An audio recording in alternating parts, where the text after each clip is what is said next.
বঙ্গবন্ধু শেখ মুজিবুর রহমান একজন মুসলমান, ইসলামের জন্য কাজ করেছেন। নাস্তিক পন্থীরা মনে করে শেখ সাহেব একজন সেকুলার, নাস্তিক, কমিউনিস্ট, তিনি ইসলামের বিপক্ষে কাজ করেছেন। এখন কাদের দাবি সত্য, কাদের দাবি মিথ্যে, এটা প্রমাণ করতে হবে। প্রথম শেখ সাহেবকে, তিনি জনাব শেখ মুজিবুর রহমান, তেনার বাবা শেখ লুৎফর রহমান, লুৎফর রহমানের বাবা শেখ আব্দুল হামিদ, শেখ আব্দুল হামিদের বাবা শেখ ইকরামউদ্দিন, শেখ ইকরামউদ্দিনের বাবা শেখ বুরহানুদ্দিন, শেখ বুরহানুদ্দিনের বাবা শেখ জানে মাহমুদ ওরফে টেকনি শেখ, শেখ টেকনি শেখের বাবা জনাব জহির শেখ, জহির শেখের বাবা জনাব দরবেশ আব্দুল আউয়াল,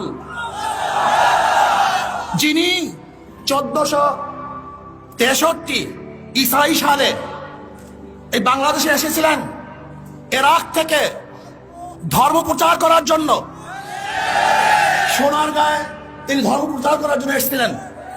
তেনার পূর্বপুরুষ সোনারগাঁয় শেখ আব্দুল আউয়াল, যিনি ইরাক থেকে এসেছিলেন, তিনি বাইজিদ বুস্তামি রহমাতুল্লাহ আলাইহি একজন শাগরেদ ছিলেন।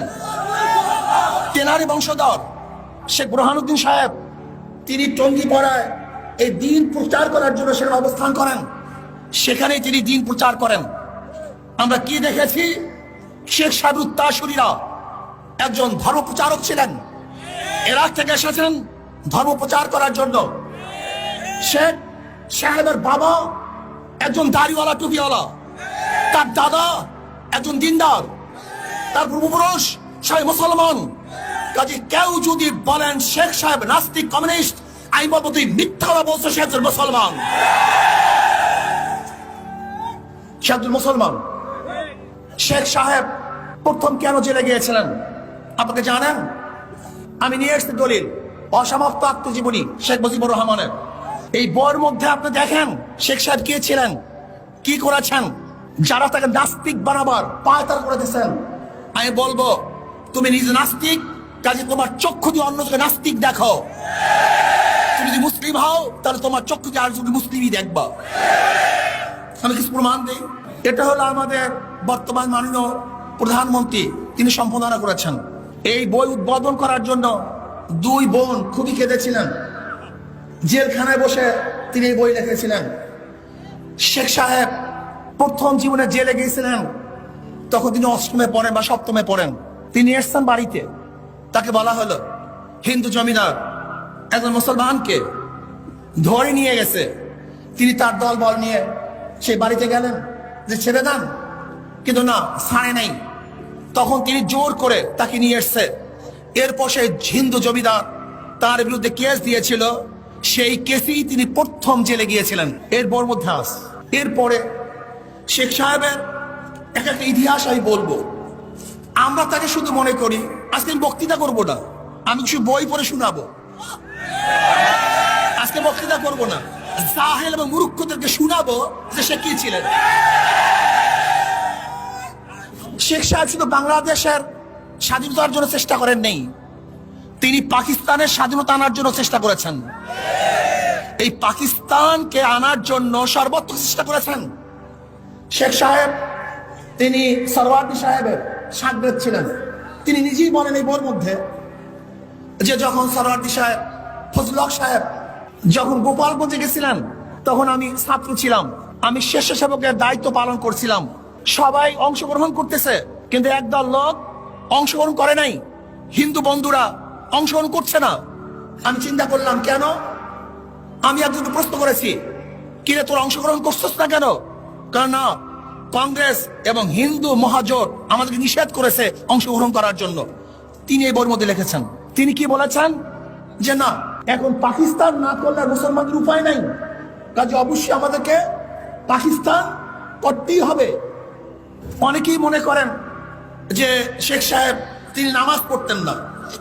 আমি দেখব তিনি কি করতেন, অন্য কিছু বলবো না।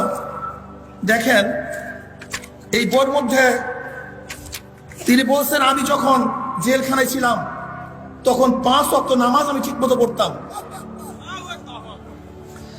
শেখ সাহেব আমাদের পরিচয় কি দিয়েছেন?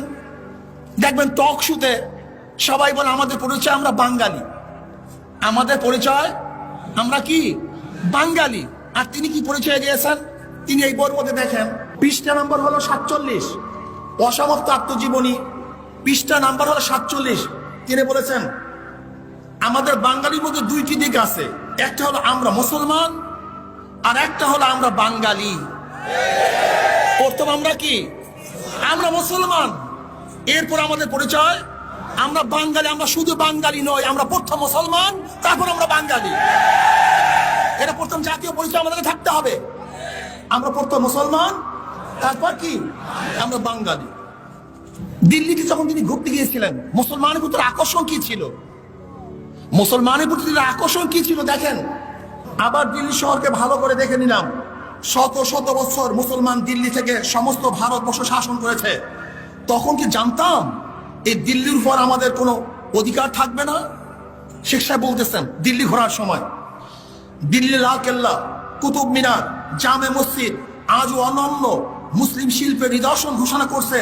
পুরানো দিল্লিও তার আশেপাশে যখনই বেড়াতে গিয়েছি দেখতে পেয়েছি সেই পুরানো স্মৃতি, মুসলমানের স্মৃতি। কাজী তিনি কি বলেছিলেন যে মুসলমান এই দিল্লি ছেড়ে চলে যাবে, এটা কোনোদিন ভেবেছিলেন? মুসলমান কোনোদিন ভাবতে পারেন নাই। শেখ সাহেব তিনি 5 ওয়াক্ত নামাজ পড়তেন, আমি সেইটা আপনাকে দেখাচ্ছি।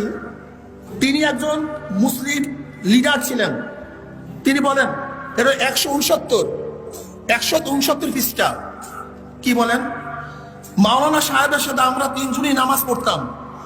মাওলানা সাহেবের সাথে আমরা 3 জনই নামাজ পড়তাম। মাওলানা সাহেব মাগরিবের নামাজের পরে কোরআন মজিদের অর্থ করে আমাদেরকে বোঝাতেন। রোজই এটা আমাদের জন্য বাধা নিয়ম ছিল। শামসুল হক সাহেব নিয়ম নিয়ে বিপদ হতো, 1 ঘন্টার কমে কোনো নামাজই শেষ করতেন না শামসুল হক সাহেব।